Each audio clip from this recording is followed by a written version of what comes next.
Hi friends, நான் கிருத்திகா பிரபாகரன். ஒரு person எனக்கு கமெண்ட்டில் கேட்டிருந்தாங்க, அவங்களுக்கு உடம்பு சரியில்லை, அதாவது அவங்களுக்கு முடக்குவாதம் மாதிரி படுத்த படுக்கையாக தான் இருக்காங்க, எழுந்துக்கவே முடியல. ஸோ இந்த மாதிரி நிறைய பேர் இருக்கலாம். என்கிட்டயும் அந்த மாதிரி நிறைய பேர் வந்திருக்காங்க, நடக்க முடியல, ப்ளஸ் அவங்க பாடியில் நிறைய மிஸ்டேக்ஸ், அதாவது நிறைய ஹெல்த் ரிலேட்டடாக நிறைய ப்ராப்ளம்ஸ் இருக்கிறவங்க. ஸோ எங்களை மாதிரி இருக்கிறவங்க நாங்கள் எப்படி மேனிஃபெஸ்ட் பண்ணுறது? எங்கள் வாழ்க்கையில் நாங்கள் ஒரு சராசரி மனுஷ வாழ்க்கையை வாழணும்னு ஆசைப்படுறோம் இல்லையா? இதை நாங்கள் எப்படி மாற்றுறது அப்படின்னு என்கிட்ட கேட்டிருக்காங்க. சரி, கமெண்ட்லேயும் கேட்டிருக்காங்க இல்லையா? ஸோ அதுக்கான வீடியோ நான் போடுறேன்னு சொல்லியிருந்தேன். அதற்கான வீடியோ தான் இன்றைக்கி நான் போடுறேன்.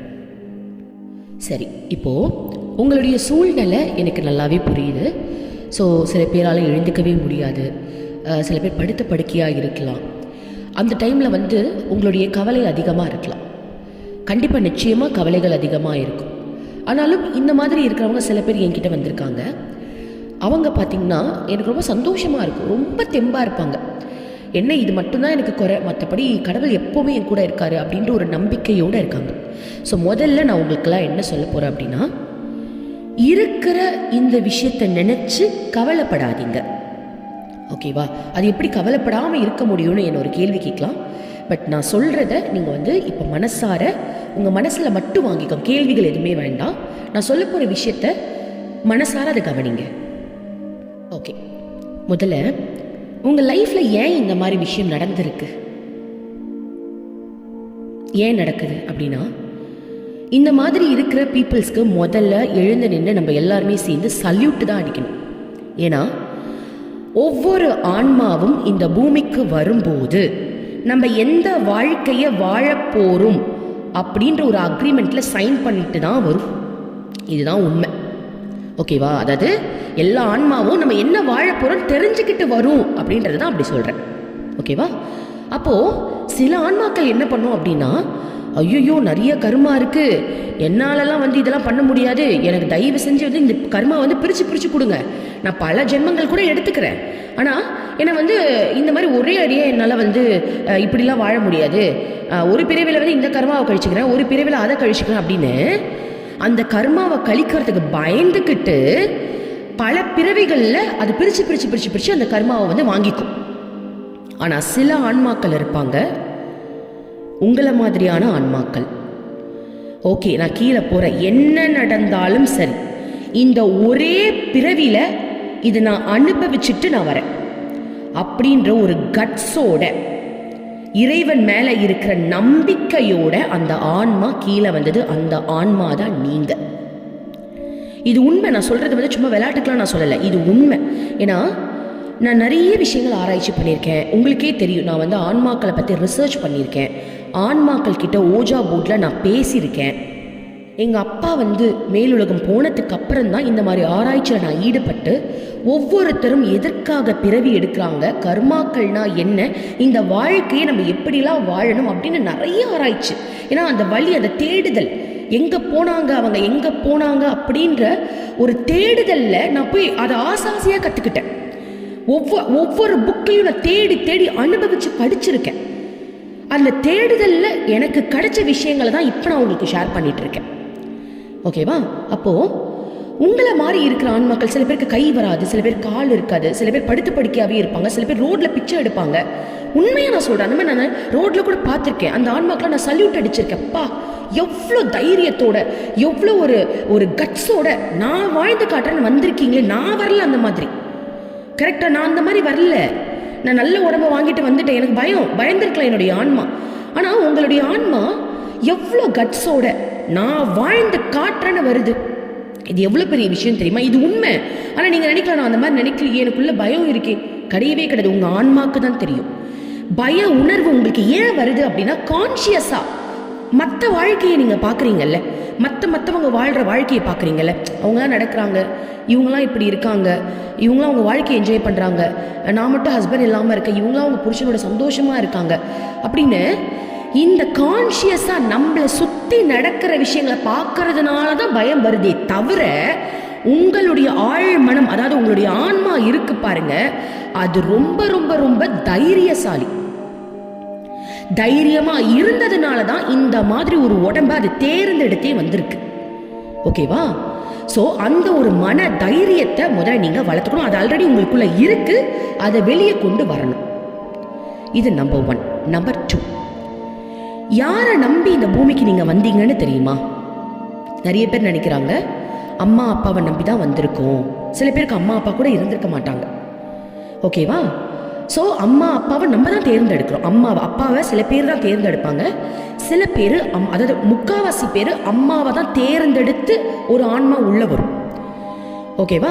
அந்த மாதிரி வரும்போது ஆனால் அம்மாக்காக வரல, அம்மாவை தேர்ந்தெடுக்கிறது மட்டும்தான் அதுவாக இருக்குமே தவிர இந்த பூமிக்கு வரும்போது இறைவனை மட்டுமே ஒவ்வொரு ஆன்மாவும் நம்பி இந்த பூமிக்கு வரும். நம்ம மேலேருந்து கீழே வரும்போதே நம்ம எல்லாருக்கிட்டையும் கேட்டுட்டு தான் வருவோம், என்னை எப்படியாவது காப்பாற்றுங்க, உங்களை நம்பி தான் நான் இந்த வாழ்க்கையை நான் தேர்ந்தெடுக்கிறேன், நீங்கள் எப்போவுமே என் கூட துணையாக இருங்கன்னு நம்ம எல்லாரும் சத்தியம் வாங்கிட்டு தான் கீழேயே வருவோம். ஓகேவா? அப்போது உண்மையாகவே உங்களை சுற்றி அத்தனை ஆன்மாக்கள் உங்களுடைய முன்னோர்களாக இருக்கலாம், உங்களுடைய குலதெய்வமாக இருக்கலாம், நீங்கள் கும்புற இறைவனாக இருக்கலாம், உங்களை எப்போவுமே தாங்கிக்கிட்டு தான் இருக்காங்க. ஆனால் அதை ரியலைஸ் பண்ணுற தன்மையில் தான் நம்ம யாருமே இல்லை. புரியுதா? அப்போது நான் செகண்ட் பாயிண்ட் என்ன சொல்ல வரேன் அப்படின்னா, கடவுளை முழுமையாக நம்பணும். உங்களுக்கு எந்த கடவுளை பிடிச்சிருக்கு அவங்கள நம்புங்க. ஹிந்துவாக இருக்கலாம், கிறிஸ்டினாக இருக்கலாம், முஸ்லீமாக இருக்கலாம், இந்த பிரபஞ்சத்தையே நம்புறவங்களா இருக்கலாம், எதுவாக வேணாலும் எல்லாருமே ஒன்று தான். உங்களுக்கு எந்த கடவுளை பிடிச்சிருக்கோ முதல்ல அவங்களை பிடிங்க. ஏன்னா இந்த மாதிரி இருக்கிறவங்க நிறைய பேர் என்ன பண்ணுவாங்க அப்படின்னா, கடவுளை வெறுக்கிறதுக்கு வாய்ப்புகள் இருக்குது. ஏன்னா இப்படி படைச்சிட்டாரு, எனக்கு கடவுள் பிடிக்கலான்னு எல்லாருமே சொல்ல வரல, சில பேர். ஆனால் சில பேர் இந்த எப்படி இருந்தாலும் சரி நான் இறைவனை விடமாட்டேன், அவங்க தான் எனக்கு எல்லாமே அப்படின்றவங்க நல்ல ஞானம் அடைஞ்சவங்க. அந்த மாதிரி பீப்புள்ஸை நான் பார்த்துருக்கேன். ஓகேவா? அப்போது செகண்ட் பாயிண்ட் என்ன அப்படின்னா, இறைவனை நீங்கள் முழுமையாக நம்பணும். ஓகேவா? அதாவது அவங்க எப்பவுமே உங்க கூட இருக்காங்க. அதனால தான் இந்த மாதிரி நிலைமையில கூட உங்களால் நிம்மதியாக ஒரு இடத்துல, யாருக்கு கிடைக்கும் இந்த பாக்கியம்? ஒரு இடத்துல நிம்மதியாக உட்காரத்துக்கு யாருக்கு அந்த பாக்கியம் கிடைக்கும்? அது ஒரு பாக்கியமாக நினச்சிக்கணும். சரியா? நம்பர் 3, உங்கள் உடம்புல இருக்கிற ஒவ்வொரு செல்லையும் நீங்கள் மேனிஃபெஸ்ட் பண்ணணும். இப்போ தான் உங்களோட மேனிஃபெஸ்டேஷனே ஸ்டார்ட் ஆகுது. சரியா?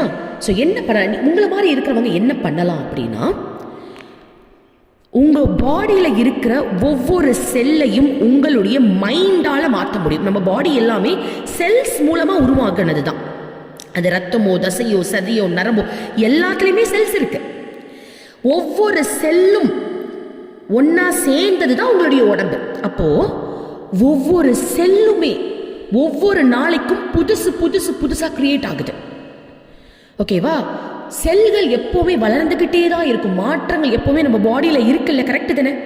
சின்ன வயசில் பிறக்கிறோம், இன்ன வரைக்கும் நம்மளுக்கு வயசாகிட்டே இருக்கு. டே பை டே நமக்குள்ள சேஞ்சஸ் வருதில்ல, நம்ம அப்படியே இல்லையே. அப்போது அதற்கு காரணம் என்ன? நம்மளுடைய செல். நம்ம பாடியில் இருக்கிற ஒவ்வொரு செல்லும் நாளுக்கு நாள் வளருது. அந்த செல்லை கவனிச்சு, ஓகேவா? செல்னா என்னன்னு யோசிச்சிடக்கூடாது. நம்ம பாடியில் செல்ஸ் இருக்குது, குட்டி குட்டி குட்டியாக இருக்கும், அது மட்டும் ஞாபகம் வச்சுக்கோங்க. அது எப்படி இருக்கும், ஷேப் எப்படி இருக்கும்னு நம்ம நினைக்க வேண்டாம். என் பாடியில் செல்ஸ் இருக்குது. இந்த செல் ஒவ்வொரு நாளும் ரொம்ப புதுசாக வளருது. ஒரு பிறந்த குழந்தைக்கு எப்படி சுத்தமான தூய்மையான ஒவ்வொரு செல்லும் வளருதோ அந்த மாதிரி என் பாடியில் இருக்கிற ஒவ்வொரு செல்லும் வளருது. அந்த செல் வளர்றதுனால என்னுடைய ரத்த ஓட்டம் சீராக இருக்குது. என்னுடைய ரத்த ஓட்டம் சீராக இருக்கிறதுனாலே என்னுடைய எலும்புகள், நரம்புகள், தசைகள் எல்லாமே நல்லபடியாக ஒர்க் ஆகுது. அப்படின்ற மாதிரி ஒரு விஷுவலைசேஷனை நீங்கள் பண்ணலாம். விஷுவலைசேஷன் வருன்றவங்க விஷுவலைசேஷன் பண்ணலாம். அமைதியாக ஒரு இடத்துல இருந்துட்டு பண்ணலாம். சப்போஸ் விஷுவலைசேஷன் எனக்கு வராது அப்படின்றவங்க, இப்போ நீங்கள் ஏதாவது சாப்பிட்றீங்க அப்படின்னா அந்த சாப்பாட்டில் இந்த வார்த்தைகளை நான் இப்போ சொன்னேன் இல்லையா, நான் ரொம்ப நல்லா இருக்கேன், ஆரோக்கியமாக இருக்கேன், என் உடம்புல இருக்கிற ஒவ்வொரு செல்லுமே புதுசாக வளருது. அந்த புதுசாக வளர்றதுனால என் பாடியில் இருக்கிற எல்லா ஆக்டிவிட்டீஸும் திரும்பவும் ஒர்க் ஆக ஆரம்பிக்குது. என்னால் என் கையை நகுத்த முடியுது, காலை நகுத்த முடியுது, எழுந்துக்க முடியுது, என்னால் ஓட முடியுது, உட்கார முடியுது அப்படின்ற வார்த்தைகளை சொல்லிட்டு அந்த சாப்பாடை சாப்பிடலாம், தண்ணியை குடிக்கலாம். ஓகேவா? மேக்ஸிமம் நீங்கள் விஷுவலைசேஷன் பண்ணுறது இன்னும் சூப்பராக பர்ஃபெக்டாக ஒர்க் ஆகும். சரியா? ஸோ இதுதான் உங்களுடைய மேனிஃபெஸ்டேஷன். உங்கள் பாடியில் இருக்கிற செல் வளர்கிற மாதிரியும் அந்த செல் மூலமாக உங்களுடைய ஒவ்வொரு பாடியில் இருக்கிற எல்லாமே அசையுது அப்படின்ற ஒரு விஷயத்தை நீங்கள் க்ரியேட் பண்ணணும். சரியா? நான் ஒரு எக்ஸாம்பிள் சொல்கிறேன் பாருங்கள். எனக்கு இந்த மாதிரி தான் என்னுடைய விரலில் வந்து அடிபட்டுச்சு. இது வந்து டாக்டர்ஸ் கிட்ட நான் கேட்கும்போது தையல்லாம் போட்டாங்க, 17 தையல் போட்டாங்க. டாக்டர்ஸ் கிட்ட கேட்கும்போது விரல் அவ்வளோதாம்மா, இது வந்து எதுவுமே பண்ண முடியாது, உனக்கு விரல் எடுக்கிற மாதிரி கூட அமைஞ்சிடலாம் அப்படி ஒரு டாக்டர் உண்மையாகவே சொன்னாங்க. அதோட ஹாஸ்பிட்டல் பக்கமே நான் போல, டிடி இன்ஜெக்ஷன் மட்டும் நான் போட்டுக்கிட்டேன். அதோட இந்த மாதிரி பேசிட்டாங்க, நெகட்டிவாக பேசிட்டாங்க, நான் இனிமேல் போகவே மாட்டேன் அப்படின்னு சொல்லிட்டு டெய்லி பேசிஸில் நான் என்ன பண்ணேன் அப்படின்னா, காலையில் சூரியன் உதிக்கும் இல்லையா, அந்த இடத்துல அந்த விரல் காட்டுவேன், உள்ளே இருக்கிற சலெல்லாம் வெளியே வரட்டும் அப்படின்றதுக்காக காட்டிகிட்டே நான் சொல்லுவேன், ஒவ்வொரு செல்லும் இதுக்குள்ளே இருக்கிற செல்லும் ஒவ்வொன்றும் வளருது, அது எல்லாமே மிங்கிள் ஆகுது, அது எப்பவும் போல் சரியாகுது அப்படின்னு நான் உண்மையாக சொன்னேன். மாடியில் போய் நான் சொல்லிட்டு தான் கீழே வருவேன். அப்போ நான் எங்கள் அம்மா வீட்டில் இருந்திருந்தேன். ஸோ அந்த மாதிரி நான் சொல்ல அந்த விரல் நார்மலாக மாறிடுச்சு. அது நல்லா ஆறி, ஆல்ரெடி இதுக்காக நான் ஒரு வீடியோவே போட்டிருப்பேன், நல்லா ஆறி அதுக்கப்புறம் என்னோடய விரல் வந்து ரொம்ப நார்மலாச்சு. நீங்கள் நினைக்கலாம் என்ன நான் எவ்வளோ பெரிய விஷயத்தில் இருக்கேன், நீங்கள் உங்கள் விரலை மட்டும் எக்ஸாம்பிள் சொல்கிறீங்க அப்படின்ட்டு. ஏன்னா இதை வந்து நான் வந்து அந்த விரலை எடுக்கணும் அப்படின்ற மாதிரி வார்த்தை வந்ததுக்கப்புறம் அந்த விரல் இன்னமும் என்கிட்ட நல்லா இருக்குது. ஓகேவா? அப்போனா அது எவ்வளோ பெரிய விஷயம். அவங்க சொன்னாங்க, என்ன சொன்னாங்கன்னா, உள்ளே ஒன்றுமே இல்லை, அவ்வளோதாம்மா, இது எதுவுமே பண்ண முடியாது, இது வந்து இன்ஃபெக்ஷன் ஆகிடுச்சுன்னா உள்ளே ஃபுல்லாக பரவிடும், கையே எடுக்கிற மாதிரி ஆகிடும், உண்மையாக சொன்னாங்க. பட் நான் அந்த நம்பிக்கையில் வந்து அதை நான் வந்து திரும்ப அந்த வார்த்தையை சொல்லி இப்போ அது உடனே எனக்கு 1 மந்த்லேயே எனக்கு அது சரியாயிடுச்சு. சரியா? உங்களுடைய கவனம் உங்கள் பாடியில் இருக்கிற அந்த மாற்றத்தில் இருந்தது, அந்த ஆரோக்கியத்தில் இருந்தது அப்படின்னா நிச்சயமாக உங்கள் உடம்புல மாற்றம் வரும். இந்த மாதிரி ஒரு பையன், அவங்க பெரிய பணக்காரவங்க தான், அந்த பையன் வந்து 5 வருஷம் படுத்த படுக்கையாக இருந்தாங்க, முதுகில் தண்டில் வந்து அடிபட்டுருச்சு. படுத்த படுக்க தான், காலை தொட்ட தெரியாது, கையை தொட்ட தெரியாது. என்கிட்ட வந்து லைஃப் கோச் ஜாயின் பண்ணியிருந்தாங்க. அந்த மாதிரி ஒரு பர்சன், பயங்கர ரிச். ஆனால் அந்த மாதிரி ஆக்சுவலி வந்து அவங்க சரி ஆனதுக்கு அப்புறம் தான் வேற ஒரு விஷயத்துக்காக தான் என்கிட்ட ஜாயின் பண்ணியிருந்தாங்க. அப்போ இந்த கதையை என்கிட்ட சொன்னாங்க. அவங்க லைஃப்பில் வந்து எப்படி அதுலேருந்து வந்தாங்க, ஒவ்வொரு நாளும் அந்த பையன் நடக்கிற மாதிரியே நினைப்பாங்களாம். அவங்களுடைய கால் வந்து கீழே படுற மாதிரி, அந்த தரையை உணர்கிற மாதிரி, அந்த தரையில் நடந்தால் எப்படி சில்னஸ் கிடைக்கும், ஸோ அந்த மாதிரி வாக் பண்ணால் எப்படி அந்த பாடியை வந்து எப்படி மூவ்மெண்ட் கொடுக்கும், அந்த மாதிரிலாம் அவங்க விஷுவலைசேஷன் டெய்லி பண்ணாங்களாம். பண்ண ஒரு ஆப்ரேஷன் பண்ணுற மாதிரி ஒரு சூழ்நிலை உருவாச்சு. அப்போ சொன்னாங்களாம், ஒன்று நீங்கள் இறந்துருவீங்க, இல்லை நீங்கள் வந்து நடந்துருவீங்க, இது 2த்துல ஒன்று நடக்கும் அப்படின்னு. அந்த பையன் என்ன நடந்தாலும் சரி எனக்கு இதை பண்ணிவிடுங்க அப்படின்னு சொல்லிட்டாங்க. பண்ணதுக்கப்புறம் அவங்க நடந்துட்டாங்க. ஓகேவா? ஸோ அவங்களோட எண்ணம் தான், அந்த எண்ணம் தான் அதற்கான சிகிச்சையை கூட கொண்டு வந்து சேர்த்துருக்கு. ஓகேவா? சப்போஸ் நீங்கள் வந்து ஏழையாக இருக்கீங்க, உங்களால் சிகிச்சை கூட உங்களால் எதுவும் பண்ண முடியலன்னா, இந்த உலகத்தில் எத்தனையோ நல்ல மனுஷங்க இருக்காங்க, யார் மூலமாவது அது கூட உங்களுக்கு கிடச்சிடும். சரியா? சரி. நம்பர் 4, இப்போ நான் என்ன சொல்ல போகிறேன் அப்படின்னா, இந்த பாடி மூலமாக உங்களுக்குள்ள சில பெயின் இருக்கலாம், இல்லை ஒரு இரிட்டேட்டிங்கான ஒரு ஃபீல் இருக்கலாம் இல்லையா? முதல்ல அந்த ஃபீலை வந்து நீங்கள் வந்து அதிகமாக நினச்சி அதை இன்க்ரீஸ் பண்ணாதீங்க. ஏன் சொல்கிறேன் அப்படின்னா, உங்களுடைய கவனம் வேறு ஒரு விஷயத்தில் இருக்கும்போது உங்களுக்குள்ளே இருக்கிற பெயினே உங்களுக்கு தெரியாது. இது எக்ஸாம்பிளோடு சொல்லணும் அப்படின்னா, ஒரு அம்மா அவங்களால வந்து பெருசாக நடக்க முடியாது, அவங்களுடைய எண்ணத்தின்படி அவங்க வந்து உட்காந்துட்டே தான் இருப்பாங்க. ஒரு நாள் வந்து அவங்க பொண்ணு வந்து மாடியிலேருந்து கீழே இருக்க, சின்ன பொண்ணு தான், ஒரு 3 வயசு பொண்ணு, மாடியிலேருந்து கீழே இறங்கிட்டா, அவங்க மேலே இருக்காங்க போல் இருக்கு. அந்த பொண்ணை வந்து ரொம்ப நேரம் கூப்பிட்றாங்க, காணும். அப்போ அவங்களுடைய எண்ணத்தில் வந்து அவங்க பொண்ணை பிடிக்கணுன்றதில் மட்டும்தான் இருந்தது பாருங்க. அந்த எண்ணத்தினாலேயே அவங்க முதல்ல நகர்ந்து மாடிப்படியெல்லாம் கீழே இறங்கி ஒரு ஸ்டேஜில் வந்து நடந்து வெளியே ஓடிட்டாங்க. ஓடி வந்து வெளில நிற்கிறாங்க. அப்போ தான் அவங்களுக்கு ரியலைஸ் ஆகுது, நான் நடந்துட்டேன் அப்படின்ற ஒரு விஷயமே. புரியுதுங்களா? அப்போ இத்தனை நாள் அவங்க என்ன நினச்சிட்டு இருந்திருக்காங்க அப்படின்னா, எனக்கு கால் வலிக்குது, இடுப்பு வலிக்குது, அந்த வலியில் மட்டுமே கவனம் செலுத்தியிருக்காங்க.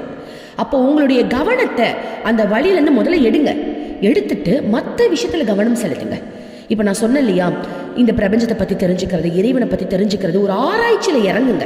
உங்கள் லைஃப் வந்து இதோட முடிஞ்சிருச்சு அப்படி கிடையாது. உங்களுடைய கவனம் இதில் இருக்கிறதுனால தான் இதிலேயே இருக்கீங்க. உங்கள் கவனத்தை உங்களுக்கு பிடிச்ச விஷயத்தில் திசை திருப்பும் போது உங்களுக்கே தெரியாமல் உங்களுடைய பாடி வந்து ஆக்டிவேட் ஆக ஆரம்பிக்கும். ஓகேவா? இதே மாதிரி தான் ரமண மகரிஷிக்கு ஒன் டைம் வந்து கையில் வந்து பெரிய நோய் வந்துருச்சு. ஓகேவா? அந்த வலியை வந்து தாங்கவே முடியாது. மருத்துவர் வந்து அவருக்கு வந்து சிகிச்சையெல்லாம் செய்யும் போது அவர் கேட்டாராம், மகரிஷி, எப்படி உங்களால் வந்து இப்படி இருக்க முடியுது? இது சாதாரண நோய் கிடையாது, இது வந்து ஒரு புற்றுநோய்க்கு சமம். உங்கள் கை ஃபுல்லாகவே போயிடுச்சு, அழுகிடுச்சு. எப்படி வந்து இந்த வலி உங்கள் ஃபேஸில் ஒரு சேஞ்ச் கூட தெரியல, எப்படி நீங்கள் அப்படியே இருக்கீங்க அப்படின்னு கேட்டதுக்கு ரமண மகரிஷி சொன்னாரா, யார் பெற்ற உடம்போ, நம்ம எல்லாருமே ஆன்மாக்கள் தானே, நான் வந்து அந்த நிலையில் இருக்கும்போது உடம்புல என்ன நடந்தாலும் எனக்கு அது தெரியவே இல்லைனாரும். ஸோ அந்த தகுதியை நம்ம அடைய முடியல அப்படின்னாலும் நம்ம எண்ணத்தை வேற ஒரு இடத்துல மாற்றும் போது உடம்புல இருக்கிற வலி நமக்கு நிச்சயமாக தெரியாது. ஓகேவா? ஸோ நான் சொன்ன இந்த 4 டிப்ஸும் உங்கள் எல்லாருக்குமே ரொம்ப ஹெல்ப்ஃபுல்லாக இருக்கும் நான் நம்புகிறேன். ஸோ இதை ஃபாலோ பண்ணுங்கள், இறைவனை நம்புங்க. நீங்கள் பிறந்த பிறப்பே ரொம்பவே ஒரு பாக்கியமான பிறப்பு தான். அந்த அளவுக்கு உங்களுக்கு தைரியம் இருக்குது. உங்களுடைய ஆன்மா ரொம்ப தைரியசாலி அப்படின்றதுனால தான் இந்த பிறப்பை நீங்கள் எடுத்திருக்கீங்க. ஓகேவா? அதை முதல்ல முழுமையாக நம்புங்க.